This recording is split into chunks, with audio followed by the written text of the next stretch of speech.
Welcome back to my channel. Today I'm going to do some Q&As, and since it's pretty self-explanatory, we'll just get right into it. So the first one I have is, how do I deal with cravings for unhealthy foods after bariatric surgery? My most important tip for this is water. Drink lots of water. I still drink 64 ounces of water while I'm at work, and then I drink more water when I get home, and then during and after my workout. Besides the water, I would find healthy alternatives to satisfy specific cravings, such as opting for a small portion of dark chocolate instead of a sugary snack. I do snack, but when I do, I try my best to choose something that will benefit me in some way, such as a protein bar, cheese, nuts, things like that. I'm here to be honest, so I'm going to tell you that I do also eat unhealthy things. Will I have a donut? Yes, absolutely. But I make sure that I compensate for that donut by cutting something else out. That always has me thinking before I eat something because I have to make sure that it is worth the calories that I will lose for the rest of my day. Sometimes that donut is worth it and sometimes it's not, so I try my best to be mindful of what I'm putting in my mouth so that I don't have to take something away that I actually need. I also try to think ahead as much as possible. Like, do I have plans for the next weekend that will involve food, like a birthday party or dinner plans with friends? Is there a holiday coming up, a vacation? I would much rather go into my vacation without any thought of what I'm eating than have the garbage now and then have to worry about scrutinizing every single thing I eat while I'm on vacation. Every day is not a special occasion, and we really need to think ahead so we are not paying the price later on and then trying to play catch up. So next question is, what are some of the strategies for maintaining portion sizes and avoiding overeating? So developing a routine of regular balanced meals and snacks can help regulate your hunger and prevent excessive intake. It may also be helpful to pre-portion your meals and snacks to avoid overeating. I think we should also prioritize eating slowly and mindfully, paying attention to your body's hunger and fullness cues. Fill up on the healthy stuff first, like the protein and the vegetables.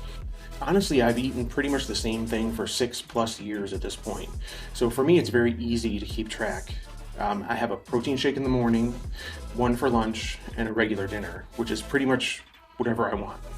In between that, I may have a protein bar thrown in there, some cheese, nuts, a piece of fruit. But other than that, it has been pretty much the same thing every day, unless I'm going somewhere or doing something special. The next question is, are there any specific supplements or vitamins I should take post-surgery? Well, yes. After bariatric surgery, you will most likely require lifelong vitamin and mineral supplementation. Most of the time, the supplements will include a multivitamin, calcium with vitamin D, iron, and vitamin B12. The specific recommendations may vary depending on individual factors, but it's important that you continue to have your lab work done on a consistent basis, so that way you know where you may be lacking and can fix any issues before they actually become a problem. We did this so we could be healthy, so I can't stress enough how important it is to take your vitamins. I don't know about you, but I like having teeth and strong bones. Some of you watching may also like having hair as well, and I would too, but I'm at that age where all the vitamins in the world are not going to create some sort of a miracle. So there's that. And the next question is, how can I handle social situations involving food without feeling pressured or left out? So look, I'm a personal responsibility type of person, and this may come off as a bit harsh, but I don't believe in relying on another person to feed me or make me feel comfortable. Some people may tell you to communicate your dietary needs to the one hosting the event or occasion, but I 100% do not agree with that. If somebody asks you, then that's a different story. But what I would do if I was that concerned is to bring a dish of my own. That way I'm contributing to the meal and also ensuring that there's an option available for me to eat. But if I'm being totally honest, I don't think about that at all. There's always something that you can eat once you're out of that liquid diet stage. And if you're at a cookout, you can have a cheeseburger or a hot dog without the bun. You can have some chicken without the skin. You can have some baked beans and so on. So my advice will always be to stop overthinking these types of things and just enjoy the people that you are with. Isn't that part of why a lot of us did this in the first place? Food does not have anything to do with being left out unless you were invited to some type of hot dog or pie eating contest. Our stomachs aren't big enough to win a pie eating contest anymore, so I guess we should just be spectators. All right, so the next question is, how do I manage loose skin after significant weight loss from bariatric surgery? Well, for the most part, you don't. The vast majority of people that lose a massive amount of weight will have loose skin. You can do what I did and try to slow your weight loss down so your skin has some time to retract, drink more water, but that only helps so much. So now you're left with another option, and that is to cover it up. You may choose to do that by wearing clothing that helps to hide it, or wearing compression garments. Actually, one of the tips I was told by my bariatric surgeon was to wear compression garments as soon as I started losing weight to help my skin retract, and I think that might have helped a little bit. Then there's also the option of having skin removal if these options are not working for you. I chose that option for myself, and I feel that it was the best thing for me, but you need to do what is best for you. Even after skin removal, I had to wear a compression suit for a year or more to help keep the swelling down and to help the skin reattach to the muscle underneath after having liposuction. In that procedure, the skin is kind of pulled away from the muscle, so that way they can, suck the fat out. And I just don't want to come here and lie to people by saying that your skin is going to just bounce back the way it would have been if you were never obese, because that just is not the case. Even after skin removal, I still have stretch marks, and I still have other areas that will never be the way that they would have been if I was never obese. I used to care about that a lot more, but as I'm getting older, I've realized that human beings are just not perfect unless you have celebrity levels of money to put into your body. And then, even then, without the lighting, filters, glam squads, trainers, photographers, and so on, they would probably look just like anyone else. At the end of the day, it's just skin, and there are options to fix it if that's something you want to do. If not, you have still done something amazing by losing this weight, and you should be proud of yourself exactly the way you are. So the next question is, what is the most common misconception about bariatric surgery? So I think the biggest misconception is that the surgery alone is a quick fix for weight loss. I'm not the one that will say that it is the easy way out, because it really does require a lot of work, particularly to maintain the weight loss. But I am also not under any illusions that having surgery wasn't a huge advantage over someone who has not had weight loss surgery. Weight loss surgery will nonetheless require a lifetime commitment to lifestyle changes, including dietary modifications and regular physical activity, to have any chance of long-term success. So instead of saying that it's like the easy way out, I would say that it was a nice head start. Also, you should never be ashamed of anything that you do for yourself anyway. You chose to do something to make your life better and possibly even save your life. And if people don't like that, what can we do? If you have watched any of my previous videos, you will know that I am a huge advocate of doing things to make yourself happy. If making yourself happy means having plastic surgery, cosmetic dental work, Botox, fillers, dyeing your hair, weight loss surgery, or anything else for that matter, do it. We only have one life, and it goes so fast. So what you do with that life is only up to you. I went too many years trying to make other people happy and not prioritizing my own happiness and well-being. And I'm not doing that anymore. This is the only life that we were given, and we need to do it our own way. So the next question is, can you provide advice on overcoming plateaus and keeping the weight loss momentum going? So plateaus are common in weight loss journeys. And to overcome plateaus, you should reassess your eating and exercise habits. Consider adjusting your caloric intake or altering the intensity and variety of your workouts. Staying consistent and committed to your healthy habits is crucial. At this time, it would also be helpful to seek support from a registered dietitian or those support groups I've mentioned in previous videos to gain additional guidance and having motivation during those plateaus. But mostly you need to understand that plateaus happen and they're normal, and they could last for weeks or even months. It's part of the process, and you must remember that you didn't gain the weight overnight, and losing it will not happen overnight either. So in total, I've lost 180 to 190 pounds, depending on the day. And the first 100 came off in about 6 months. The next 80 to 90 took a year to get off.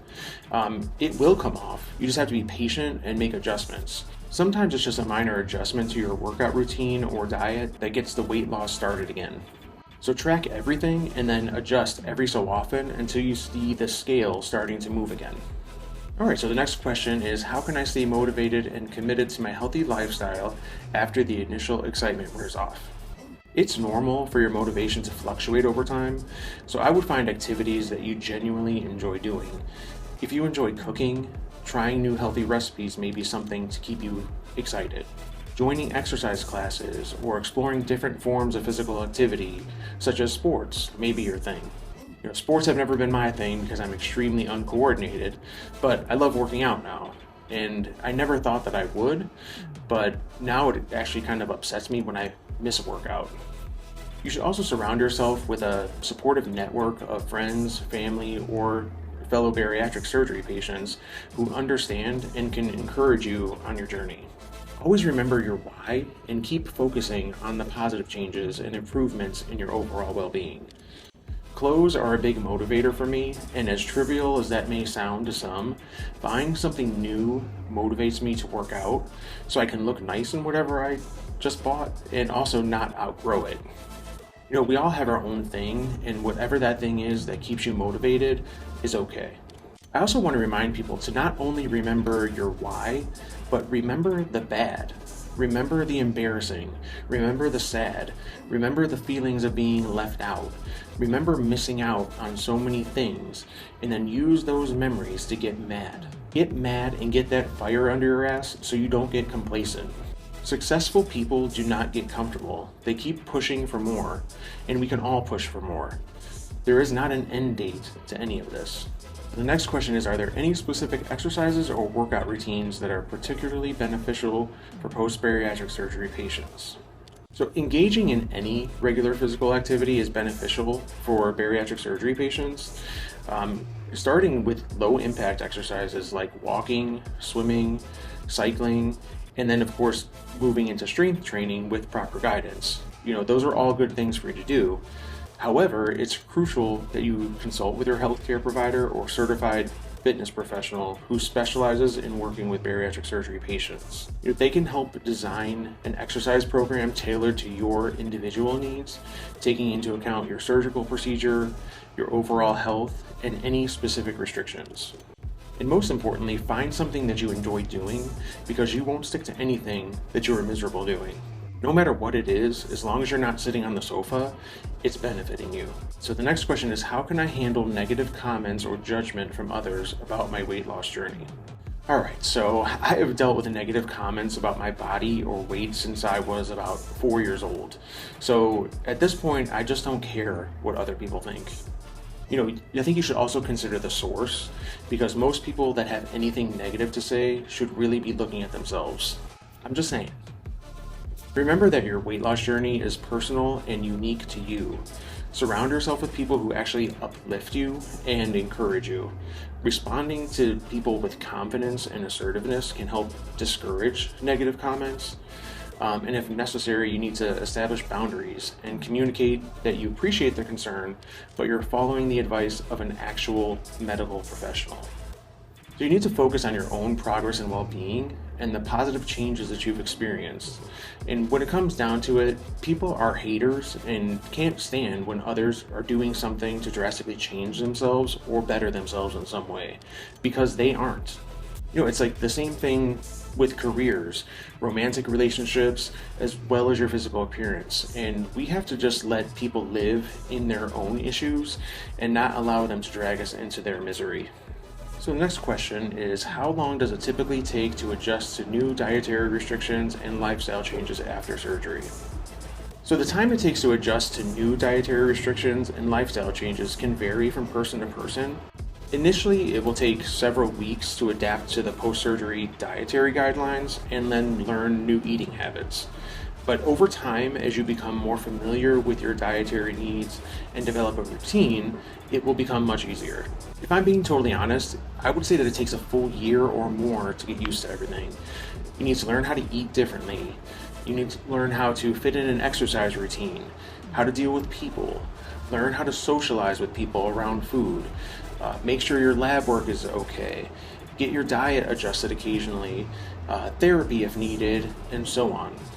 I feel that the first year to 18 months after surgery is kind of like your make it or break it time. You must get things figured out in that time frame and make these new habits so that way you can reduce your chances of falling back into those old habits. I would like to thank you for coming to my channel. If you have any questions for me, feel free to comment below and I will try to answer them in a future video. Please feel free to like, share, comment, and subscribe. As always, thank you for watching.